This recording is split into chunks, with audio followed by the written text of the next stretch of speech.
لا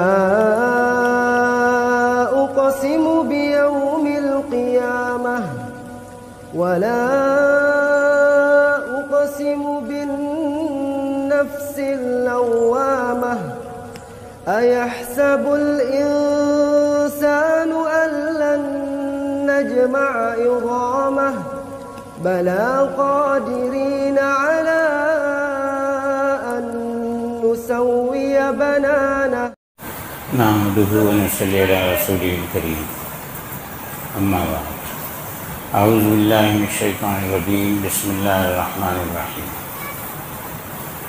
لن ينال الله لحومها ولا دماؤها ولكن يناله التقوى منكم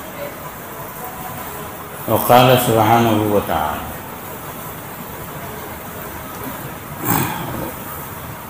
لن تنالوا البر حتى تنفقوا مما تحبون وقال سبحانه وتعالى ويؤثرون على أنفسهم ولو كان بهم خصاصة صدق اللہ العظیم۔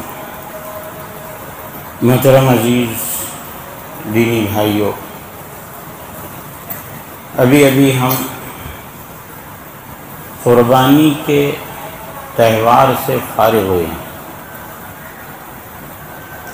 اور ابھی ہمارے دانتوں میں اس گوشت کا مزہ اور ہمارے یہاں وہ خود گوشت بھی موجود ہے۔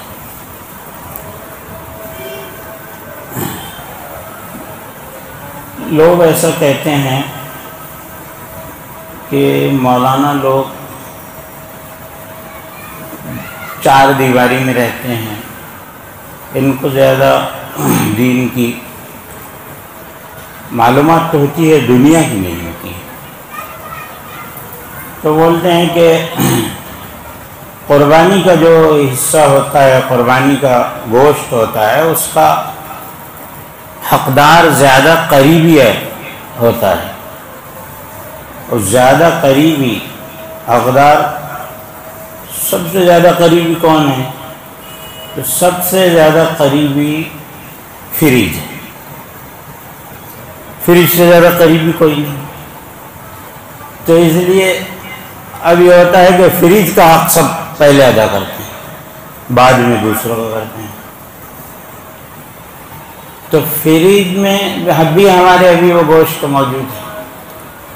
قربانیاں ہم نے دی ہے، قربانیاں ہم نے کی ہیں۔ ایک حکم تھا اللہ کا، ایک سنت ہے رسول اللہ کی، حضرت ابراہیم علیہ السلام کا وہ معمول، ان کا ایک قربانی کا ایک ان کا جذبہ تھا، جس کو اللہ تعالیٰ نے امت محمدیہ صلی اللہ علیہ وسلم میں بھی اس کو جاری و ساری کیا ہے۔ وہ کام ہم نے کیا، وہ بہت اچھی بات ہے۔ جنہوں نے بھی کیا، واجب جن پر تھا انہوں نے ادا کیا، کسی نے نفل کیا، سنت کیا، اور جس طرح سے بھی کیا۔ لیکن یہ جو قربانی ہم نے کی ہے، یہ تو میں نے قرآن کی ایک آیت پڑھی ہے، لَن يَنَالَ اللَّهَ لُحُومُهَا وَلَا دِمَاؤُهَا وَلَكِنْ يَنَالُهُ التَّقْوَى مِنكُمْ، کہ اللہ تعالیٰ کو نہ تمہارے گوشت کی ضرورت ہے، نہ تمہارے خون کی ضرورت ہے، نہ وہ گوشت اور خون پہنچتا ہے اللہ کو، وہ تو یہیں پڑا رہتا ہے۔ اللہ کے پاس جو چیز پہنچتی ہے، اللہ کو جو مطلوب ہے، وہ تقویٰ ہے۔ وَلَكِنْ يَنَالُهُ التَّقْوَى مِنكُمْ، لیکن اللہ تم سے تقویٰ چاہتا ہے۔ قرآن بھی یہ کہہ رہا ہے، اور ہونا بھی یہی چاہیے کہ وہ جو گوشت کا کھانا ہے وہ اصل نہیں ہے، اور جو دنیا سمجھ رہی ہے کہ ہم کام و دہن کے ذائقے اور اپنے نفس کے چونچلے پورا کرنے کے لیے جانوروں کی بلی چڑھا دیتے ہیں، یہ سوچ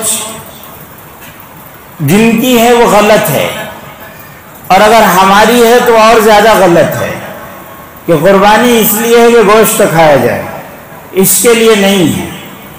وہ تو ایک جذبہ پیدا کرنا مقصود ہے انسانوں کے اندر، ایثار کا، قربانی کا، سیکریفائس کا، بلیدان کا، دوسروں پر اپنے پر دوسروں کو ترجیح دینے کا، یہ ایک جذبہ انسانوں کے اندر اللہ رب العالمین پیدا کرنا چاہتا ہے اس کے ذریعے۔ اب یہ ہم سوچے کہ کیا ہمارے اندر وہ جذبہ اس کے ذریعے سے پیدا ہوا؟ ہم نے اتنی قربانیاں دی، لاکھوں جانور ذبح کیے گئے، تو کیا امت محمدیہ، امت مسلمہ کے افراد میں وہ جذبہ ایثار و قربانی، وہ دوسروں کے لیے جینا اور دوسروں کے لیے مرنا، اپنی ضرورتوں پر دوسروں کی ضرورتوں کو مقدم سمجھنا، کسی کے غم میں گھلنا، کسی کے دکھ میں مٹنا، کسی کی ضرورت اور حاجت کو پورا کر دینا اور اپنی ضرورتوں کو پیچھا کرنا اور اس کے ذریعے سے اللہ کا قرب حاصل کرنا، یہ قربانی ہے۔ یہ تو جو جانور ذبح کیا جا رہا ہے تو یہ تو ایک سمبل ہے، یہ سمبولک قربانی ہوتی ہے، صرف علامتی طور سے ایک جانور کو ہم ذبح کر دیتے ہیں، یہ علامت ہے، جانور کا ذبح کرنا مقصود نہیں ہے۔ یہ تو حضرت سیدنا ابراہیم علیہ السلام سے اللہ تبارک و تعالیٰ نے اس جذبے کو چاہا کہ وہ جذبہ ابراہیمی، وہ محبت کا جنون حضرت ابراہیم کے اندر کتنا ہے۔ حضرت ابراہیم کی پوری زندگی ان قربانیوں سے عبارت ہے، اور اس کے اندر یہ بھی ایک بڑی قربانی ہے کہ سیدنا ابراہیم سے خواب کے اندر یہ مطالبہ کیا گیا کہ تم کو اپنی محبوب اور پیاری چیز کو اللہ کے لیے قربان کر دینا ہے۔ حضرت ابراہیم علیہ السلام نے حضرت اسماعیل علیہ السلام سے کہا کہ بیٹا میں نے ایک خواب دیکھا ہے، زندگی کا ایک نرالا باغ دیکھا ہے، میں نے یہ دیکھا ہے کہ میں خود آپ کو ذبح کرتا ہوں۔ تو یہ جو حضرت ابراہیم علیہ السلام کا سے جو چیز چاہی جا رہی ہے وہی چیز ہم سے بھی چاہی جا رہی ہے اس کے اندر۔ یہ قربانی مقصود مطلوب نہیں، ان جانوروں کو ذبح کرنا مقصود نہیں، یہ تو غلط سمجھا جنہوں نے سمجھا، یہ غلط پیروپیگنڈا ہے جنہوں نے پھیلایا، یہ افواہیں ہیں، ہوائیں ہیں، یہ اسلام کے خلاف یہ غلط پروپیگنڈا ہے کہ جس کو اس طرح سے پھیلایا جائے کہ جانوروں کو اپنے لذت کے لیے ذبح کرتے ہیں۔ جانوروں کو اپنی لذت کے لیے نہیں ذبح کیا جا رہا ہے، یہ علامتی طور سے کہا جا رہا ہے کہ اے اللہ ہم تیرے حکم کے مطیع و فرما بردار ہیں اور تیرے حکم کے تابع فرمان ہیں، تو جب ہم کو جو حکم دے گا، جس وقت حکم دے گا، جتنا چاہے گا، جو چاہے گا، جو مانگے گا، جب مانگے گا، وہ ہم حاضر کر دیں گے۔ وہ جذبہ مطلوب مقصود ہے، لیکن ہوا کیا کہ وہ نہیں ہے، محبت کا جنون باقی نہیں ہے، مسلمانوں میں وہ خون باقی نہیں ہے، صفے کج، دل پریشان، صد بے ذوق کہ جذبے اندرو باقی نہیں، رگوں میں وہ لہو باقی نہیں، وہ دل، وہ آرزو باقی نہیں، نماز و روزہ و قربانی و حج یہ سب باقی ہے، تو باقی نہیں۔ تو جو مقصود ہے، جو ہونا چاہیے وہ باقی نہیں ہے، وہ ہونا چاہیے۔ ہم اصل سے ہٹ نہ جائیں، جو اصل مقصود ہے اس سے ہم ہٹ نہ جائیں۔ یہ دیکھیں قربانی دے دی، لیکن ہمارے اندر وہ جذبے پیدا نہیں ہونے کی وجہ سے آج ہمارا کیا حال ہے؟ ہم باہم دست گریباں ہیں، ہماری صفیں ٹیڑھی ہیں، ہمارے دل ٹیڑھے ہیں، ہمارے اندر جو آپس کے اندر ایک دوسرے کی ہمدردی، الفت، محبت، مواخات، مودت ہونی چاہیے، وہ ناپید ہے، اور اسی کا خمیازہ یہ امت بھگت رہی ہے کہ یہ اس کے اندر خود غرضی، مطلب پرستی، مفاد پرستی، اپنے مفاد کو آگے کرنا، امت اور ملت کے مفاد کو پیچھے کرنا، یہ جذبات جب ہیں تو یہ قربانی والا جذبہ کہاں پیدا ہوا؟ ہم نے قربانی دی تو اس کا حاصل کہاں نکلا؟ گوشت کھانا وہ حاصل نہیں ہے، وہ حاصل نہیں ہے گوشت کھانا، وہ مقصود نہیں ہے، وہ مطلوب نہیں ہے۔ ایثار و قربانی براہیمی نظر پیدا مگر مشکل سے ہوتی ہے، ہوس چھپ چھپ کے سینوں میں بنا لیتی ہے تصویریں، تو یہ ہوس دل کے اندر وہ ابراہیمی نظر پیدا ہونے نہیں دیتی۔ وہ سیدنا ابراہیم علیہ السلام کا جذبہ ایثار و قربانی، وہ اللہ کے لیے مر مٹنے کا جذبہ، وہ جب تک کہ پیدا نہیں ہوگا، جب تک کہ یہ امت سرسبز و شاداب نہیں ہوگی۔ حضرت مولانا یوسف صاحب رحمۃ اللہ علیہ نے فرمایا ہے کہ جب صحابہ کرام نے قربانیاں دی تھی اور قربانیوں کے ایک معیار پہ پہنچے تھے، تو پھر اللہ کی طرف سے ملکوں کو ان کی جھولی کے اندر اللہ نے ڈال دیا تھا، حکومتیں سرنگوں ہو گئی تھی، لوگ ان کے سامنے دستبستہ ہو گئے تھے، اور وہ ملکوں کے حکمراں اور ملکوں کے بادشاہ وہ بن گئے تھے جب ان کے اندر یہ جذبہ ایثار پیدا ہوا تھا۔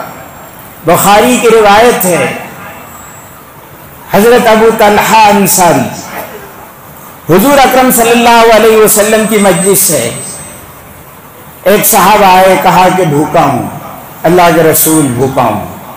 حضور نے فرمایا کہ ازواج مطہرات کے حجروں میں بھیجا کہ کوئی کھانے کے لیے کچھ ہو تو کھلا دو۔ وہاں سے جواب آیا کہ کچھ نہیں ہے۔ آپ نے آواز لگائی کہ کون مجمع میں سے ان کو کھلائے گا؟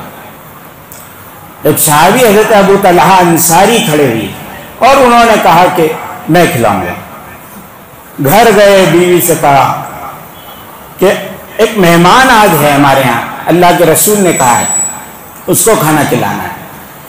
بیوی نے کہا کہ گھر کے اندر اتنا ہی ہے کہ جس سے بچے کھا سکتے ہیں، یا ہم کھا سکتے ہیں، یا مہمان کھا سکتا ہے۔ تو انہوں نے کیا کہا کہ بچوں کو بہلا پھسلا کے سلا دو اور ہم دونوں بیٹھ جائیں گے ان کے سامنے مہمان کے ساتھ کھانا کھانے کے لیے۔ تم نے چراغ بجھانے کے، درست کرنے کے بہانے سے آنا اور چراغ کو گل کر دینا، بند کر دینا، اور ہم ناٹک کریں گے کھانے کا، لیکن ہم نہیں کھائیں گے تاکہ مہمان پیٹ بھر کے کھا لے۔ یہ وہ ایثار کا جذبہ ہے جس کو حضور اکرم صلی اللہ علیہ وسلم نے اپنے پیروکاروں کے اندر پیدا کیا۔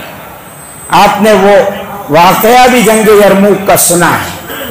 فضائل اعمال میں حضرت شیخ نے بھی درایا کے حوالے سے لکھا ہے، ابو جہم ابن حذیفہ کہتے ہیں کہ میں جنگ یرموک میں اپنے چچیرے بھائی کو ڈھونڈنے کے لیے گیا کہ شہداء میں، زخمیوں میں ہوں گے وہ۔ جنگ یرموک وہ جنگ جو حضرت عمر فاروق کے زمانے کے اندر ہوئی، تو میں جب پہنچا تو میں نے دیکھا کہ وہ جاں بلب ہے، یعنی آخری سانسیں ہیں، اور آخری وقت میں انسان کو پیاس زیادہ لگتی ہے، پانی کے قطرے ڈالے جاتے ہیں۔ تو انہوں نے پانی پیش کیا کہ بھائی پانی پی لو۔ پانی کو پیش کرنا تھا بازو سے آواز آئی، ہشام ابن ابی العاص کے بازو میں، انہوں نے بھی کرا۔ تو اس وقت مرنے کے وقت جبکہ آدمی کی جان جا رہی ہو، وہ جان بلب ہو، اس کو اپنی پڑی ہوئی ہو، اس وقت کے اندر یہ ایثار کا جذبہ کہ مجھے مت پلاؤ، پہلے اس بھائی کو پلا دو۔ اس ہشام ابن ابی العاص کے پاس پہنچے اور ان کو پلایا، ان کے پاس گئے، لیکن ان کے پاس پہنچنے کے بعد تیسرے نے آواز دی تو تیسرے کو انہوں نے بھی ان کو بڑھا دیا۔ نگاہ نبوت نے کیسے موتی اور کیسے ہیرے تراشے تھے، ان پتھروں کو کیسا موڑا تھا، کیسا تراشا تھا، کیسے جذبات بنے تھے، کیسے ان کی کیفیات بنی تھی، وہ کیا لوگ تھے، ان کے انداز، زندگی کے جینے کے انداز کیا تھے، ان کی تربیت کیسی ہوئی تھی، ان کے اخلاق کیسے ہوئے تھے، وہ کیسے بے نقص تھے، وہ کیسے ایثار پیشہ تھے، وہ کیسے دوسروں کے لیے مر مٹنے کے لیے تیار رہتے تھے۔ آخری وقت ہے اور ہشام ابن ابی العاص کہتے ہیں کہ اس کو پہلے پانی پلاؤ۔ اس کے پاس وہ ابو جہم جاتے ہیں، ان کو کہتے ہیں کہ پانی لو، تو ان کی جان نکل چکی ہے۔ واپس ہشام کے پاس جاتے ہیں، ان کی بھی جان نکل چکی ہے۔ اس کے بعد اپنے بھائی کے پاس آتے ہیں، اس کی بھی جان نکل چکی ہے۔ یہ ہم تصور میں بھی نہیں لا سکتے کہ ایسا بھی ہو سکتا ہے، کوئی ایسا بھی ہو سکتا ہے، آج کوئی ایسا بھی کر سکتا ہے۔ آج بھائی کے بارے میں، سگے بھائی کے بارے میں کیا ہمارے جذبات ہیں؟ بھائی کی بات الگ ہے۔ بھائی کو باپ کی جائیداد میں سے ہم نہیں دیتے ہیں، اس کو محروم کرنے کی کوشش کرتے ہیں۔ ہماری بہنوں اور بیٹیوں کو ان کے حق، جائز حق سے محروم کرنے کی کوشش کرتے ہیں۔ ایثار کی باتیں بڑی ہیں، وہ تو بہت بڑی بات ہیں، وہ تو بڑوں کی باتیں ہیں، وہ بڑی باتیں ہیں۔ ہمارا تو یہ ہے کہ جو ان کے حقوق ہیں میراث میں، کتنے لوگ ہیں اس کے امت کے اندر کہ جب اپنی بہنوں کو، اپنی بیٹیوں کو ان کا جائز حق نہیں دیتے، میراث کے اندر نہیں، ان کا حق نہیں دیتے ہیں، تو یہ کہاں ہوگا کہ جان نکل رہی ہو اور اس کو یہ کہہ رہے ہوں کہ نہیں مجھے مت بچاؤ، اس کو بچاؤ، مجھے مت پلاؤ، اس کو پلاؤ۔ سیدہ عائشہ رضی اللہ تعالیٰ عنہا روزہ رکھا ہے، روزے سے، اور روزے سے رکھنے پر ایک گھر کے اندر ایک وقت کا کھانا ہے، افطار کے لیے رکھا ہوا ہے۔ سائل آتا ہے اور وہ مانگتا ہے، آواز لگاتا ہے۔ حضرت عائشہ خادمہ سے کہتی ہے کہ دے دو۔ کہا کہ آپ نے تو سحری بھی کم کی تھی اور اس کے بعد اب رات میں پھر کچھ نہیں رہے گا۔ کہا سائل ہے، اس کو دے۔ سائل کے لیے وہ جان پہچان کا نہیں، اس کا رشتہ خون کا نہیں، اس کا رشتہ دودھ کا نہیں، وہ صرف سائل ہے، مانگنے والا، اور اس کے لیے یہ جذبات ہیں حضرت صدیقہ عائشہ رضی اللہ تعالیٰ عنہا کے کہ کہہ رہی ہیں کہ اس کو وہ دے دو۔ یہ وہ ایثار ہے جو امت کو حضور اکرم صلی اللہ علیہ وسلم نے سکھایا ہے، اور اس پر حضور اکرم صلی اللہ علیہ وسلم نے امت کو ڈالا اور ڈھالا ہے۔ حضرت عدی کے والد ہیں، حاتم طائی ہیں۔ حاتم طائی کا نام تو آپ نے تقریباً سبھی نے سنا ہوگا، سخاوت کے اندر وہ مشہور ہیں۔ ایثار پر نفحۃ العرب عربی کی ایک کتاب ہے، اس کے اندر وہ واقعہ لکھا ہے کہ حاتم طائی ہیں اور قحط کا زمانہ ہے، اور وہ مذہباً نصرانی ہیں۔ حضور اکرم صلی اللہ علیہ وسلم سے پہلے کا زمانہ ہے ان کا، بالکل قریب کا۔ ان کے بیٹے عدی وہ صحابی ہیں، اسلام انہوں نے قبول کیا ہے۔ تو حاتم طائی، قحط کا زمانہ، کھانے پینے کے لیے کچھ نہیں، بچے رو رہے ہیں۔ ان کی بیوی معاویہ کہتی ہے کہ حاتم نے اپنے بیٹے عدی کو لیا اور میں نے معاویہ نے اپنی بیٹی صفانہ کو لیا اور دونوں نے اس کو رات کے اندر دونوں میاں بیوی نے دونوں بچوں کو بہلایا پھسلایا تھپکیاں دی اور ان کو سلا دیا کہ کھانے کے لیے کچھ نہیں ہے. پھر حاتم طائی بیوی کو بہلانے لگے, بہلانے کے لیے باتیں کرنے لگے کہ اس کو نیند آ جائے. بیوی کہتی ہے, معاویہ کہتی ہے کہ مجھے یہ ترس آیا کہ یہ کب تک مجھے جگائیں گے, پیٹ کے اندر تو بچے تو سو گئے لیکن مجھے تو بھوک تھی تو نیند نہیں آتی تھی, لیکن یہ آدمی میرا شوہر میرے لیے پریشان ہے, شوہر بیوی کے لیے پریشان ہے. اس میں بھی ہمارے پاس بہت سارے کوسچن مارک ہیں. ہمارے ہاں بھی بیویوں اور شوہروں کے کیا حالات ہیں, ساس اور بہو کے کیا حالات ہیں, بھاوج اور نند کے کیا حال ہیں, دیورانی اور جٹھانی کے کیا حالات ہیں. بیوی کو ترس آیا شوہر پر, اس نے کہا کہ میں نے آنکھیں بند کر لی اور بولنا بند کر دیا. کہا کہ نمتی سو گئی تو میں چپ رہی, وہ سمجھے کہ میں سو گئی, حالانکہ میں سوئی نہیں تھی. کچھ دیر کے بعد خیمے سے ایک سایہ لہراتا ہوا نظر آیا اور اس سائے کے اندر ایک آدمی آیا اور اس نے ایک عورت آئی اور اس نے کہا کہ حاتم تیری سخاوت مشہور ہے, میرے بچے بھوکے ہیں تو اس کو کھانا کھلا. اب یہاں تو خود بچوں کو سلایا تھا تھپکیاں دے کر اور خود بھوکے تھے, کہا کہ لے کے آ جا, بچوں کو لے کے آ جا, اور ان بچوں کو بلا لیا. تو یہ معاویہ اٹھ گئی اور اس نے کہا کہ مجھے سلایا, ہمارے تو بچے بھوکے ہیں اور آپ نے ان کو بھی بلا لیا, ان کو کیا کھلائیں گے. تو ان کے پاس جو ان کی سواری تھی جو نہایت ضروری ہوتی ہے سواری, اس سواری کے جانور کو انہوں نے ذبح کر دیا. کوئی ہمارا موبائل کسی کی ضرورت کو پیش کرنے کے لیے بیچے گا؟ کوئی ضرورت مند آ گیا پڑوسی, تو ہم اپنا موبائل کہ لے لے, میرا موبائل بیچ کے تو کر لے. موبائل تو ہماری محبوبہ ہے, اس کو کیسے چھوڑ سکتے ہیں. کوئی اپنی بائک کو بیچ دے گا. اس انسان نے ایثار اس کو کہتے ہیں, قربانی سے یہ مطلوب ہے. اس نے اپنی سواری کا جانور ذبح کر دیا اور کہا کہ تو بھی اپنے بچوں کو اٹھا لے, اور چھری اس زمانے کے مطابق چھری دی, آگ جلائی اور آگ جلانے کے بعد وہ کاٹ کے بھن کے انہوں نے گوشت کو کھایا. اور پھر حاتم کہنے لگے معاویہ سے کہ یہ بڑی بے مروتی کی بات ہے کہ ہمارے ہاں تو کھانا پکے, ہمارے ہاں تو آگ جلے اور محلے والے بھوکے رہیں. پھر ایک گھر پر گیا, کنڈی کھٹکھٹائی اور کہا کہ چلو آگ جل رہی ہے وہاں پر کھانا کھا لو. اس زمانے کے مطابق وہی آ کر آگ میں بھون کر گوشت کو کھانے کا طریقہ. تو وہ آئے اور انہوں نے سب آئے اور کھا لیا, وہ سب نے کھایا. حاتم دیکھتے رہے, کتاب کے اندر لکھا ہے کہ پورا سب نے مل کر کھا لیا اور وہ حاتم بھوکا رہا. اس لیے دنیا کے اندر وہ سخاوت کے نام سے آج بھی مشہور ہے حاتم طائی. تو یہ وہ ایثار اور قربانی کا یہ جذبہ یہ ہم سے مطلوب ہے.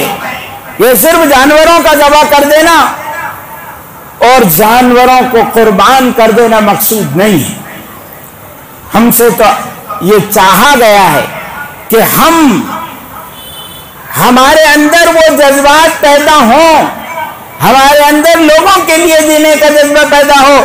جب یہ جذبات پیدا ہوں گے تو تبھی کامیابی قدم چومے گی, ورنہ کامیابی قدم نہیں چوم سکتی. ہم صرف رسم ادا کرتے ہیں. یہ جو ہے وہ قربانی بھی جو ہے جس طرح دوسری چیزیں ہیں ہماری, رہ گئی رسم ازا روح بلالی نہ رہی, فلسفہ رہ گیا تلقین غزالی نہ رہی, مسجدیں مرثیہ خواہیں کہ نمازی نہ رہے, یعنی وہ صاحب اوصاف حجازی نہ رہے. یہاں پر ہمارے پاس ہر چیز وہ رسمی بن گئی. اب پھر دنیا کا ہم کو شکوہ ہے, دنیا سے ہم کو گلا ہے، دنیا ہمارے خلاف ہے، کیا ہو رہا ہے دنیا میں، کیا ہو رہا ہے، کیا دنیا کا منظرنامہ ہے، سیاسی منظرنامہ کیا ہے، دنیا کے اندر کیا ہو رہا ہے؟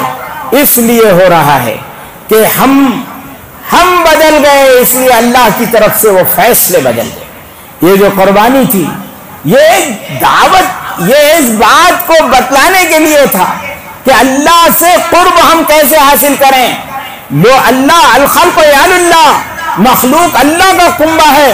خیر الناس من ینفع الناس، لوگوں میں بہتر وہ ہے جو لوگوں کے لیے نفع بخشو، جو لوگوں کے لیے نفع رساں ہو۔ ہم کو لوگوں کی نفع رسانی کے لیے پیدا کیا گیا۔ کنتم خیر امۃ اخرجت للناس، تم لوگوں میں بہترین ہو اس لیے کہ تم لوگوں کی خیر خواہی کے لیے پیدا کیے گئے ہو۔ ہمارا مقصود خیر خواہی ہے۔ ہم دنیا میں دینے کے لیے آئے تھے، ہم دنیا سے لینے کے لیے نہیں آئے تھے۔ یہ حکومتیں اور سلطنتیں، یہ حکومت والوں کو مبارک ہو۔ ہم دنیا کے اندر، ہم کو تو جو پیغام دیا گیا ہے وہ پیغام محبت کا پیغام ہے، وہ ایثار کا پیغام ہے، وہ دکھ درد کو بانٹنے کا پیغام ہے۔ خنجر چلے کسی پر تڑپتے ہیں ہم امیر، سارے جہاں کا درد ہمارے جگر میں ہے، سارے جہاں کا درد ہم اپنے جگر کے اندر رکھتے ہیں۔ یہ مقصود و مطلوب ہے۔ لیکن ایسا ہے، واقعتاً ایسا ہے؟ ہم اپنا جائزہ لیں، ہم اپنے گریباں کے اندر نظر ڈالیں، ہم اپنے آپ کو جھانک کر دیکھیں کہ ہم کہاں تھے اور کہاں ہو گئے۔ صحابہ کیوں 22 لاکھ مربع میل چند سالوں کے اندر 22 لاکھ مربع میل کی حکمرانی اور سلطنت عمر فاروق کو کیوں ملی؟ وہ عمر فاروق جو ایک جگہ آ کر کھڑے رہ کر کہتے ہیں کہ عمر، ایک زمانہ تھا تو خطاب کا بیٹا ہے، تیرا باپ خطاب تجھے اس بات پر مارا کرتا تھا کہ تجھے اونٹ چرانا نہیں آتے، تجھے بکریاں چرانی نہیں آتی۔ وہ عمر ابن خطاب ہیں کہ جن کو ایمان کی وجہ سے سرکار دو عالم صلی اللہ علیہ وسلم کی نظر کی میاں اثر نے ان کو آپ کی صحبت نے اس مقام پر پہنچا دیا ہے کہ وہ 22 لاکھ مربع میل کے حکمراں ہیں۔ قیصر و کسریٰ جس کے نام سے تھراتے ہیں، کانپتے ہیں، لیکن اس بندے کا کیا حال ہے آپ کو معلوم ہے؟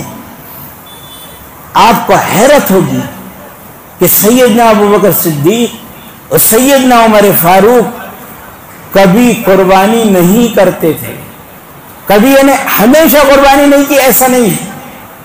انہوں نے، وہ خلیفہ امیر المومنین ہیں، خلیفۃ المسلمین ہیں، ان کے اشاروں پر مغرب اور مشرق چل رہا ہے، عجم و عرب ان کا سر گرویدہ ہے، لیکن انہوں نے قربانی نہیں کی ہے۔ کیوں نہیں کی ہے؟ تھا ہی نہیں قربانی کرنے کے لیے، کھانے کے لیے کچھ نہیں تھا۔ کیوں نہیں تھا؟ اسی لیے وہ بادشاہ تھے، وہ سلطان عرب تھے، لیکن اس کے بعد کچھ نہیں تھا۔ یہ وہ قربانی کے جذبے تھے، انہوں نے سب کچھ لٹا دیا تھا۔ دوسروں کو کھلا کے خوش رہنا، دوسروں کو پہنا کے تسلی پانا، دوسروں کے آنسوؤں کو پوچھنا کہ کوئی بھوکا نہ رہے، کوئی غریب نہ رہے، یہ جذبہ ہمارے یہاں قربانی ہوتی ہے، پڑوس میں بیچارہ اس کے یہاں گوشت نہیں رہتا، اس کے یہاں گوشت نہیں پہنچتا ہے، وہ غریب ہوتا ہے۔ ہمارے ہاں بریانی، پلاؤ، قورمے اور پتہ نہیں چنی چنا بنتا ہے، اور اس کے ہاں دال اور روٹی کے مسئلے ہوتے ہیں۔ بچے، ہمارے گھر میں فروٹ نکلتے ہیں، فروٹ کے چھلکے ہم باہر پھینکتے ہیں، وہ پڑوس کا بچے دیکھ کر ان کے ماں باپ کو پریشان کرتے ہیں۔ بچے کہتے ہیں ابو ہم کو بھی لا دو، انار ہم کو بھی دو، سیب ہم کو بھی لا دو، اور باپ ان کو اور ماں کس انداز میں ہم کو کن جذبات کے ساتھ بہلاتی ہے، ٹہلاتی ہے۔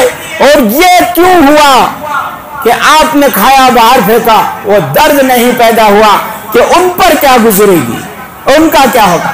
ہمارے فاروق ہیں، بادشاہ وقت ہیں، گشت لگا رہے ہیں، نیند کی قربانی دی ہے اور پورے اس میں گھوم رہے ہیں. دیکھا تو چند ایک عورت ہے، ہانڈی چڑھی ہوئی ہے، پانی گرم ہے اور بچے رو رہے ہیں. سنا آپ نے واقعہ، بچے رو رہے ہیں. عمر فاروق ہیں، کہا اے بڑھیا کیوں پریشان کرتی بچوں کو، کیوں نہیں کھلاتی پلاتی؟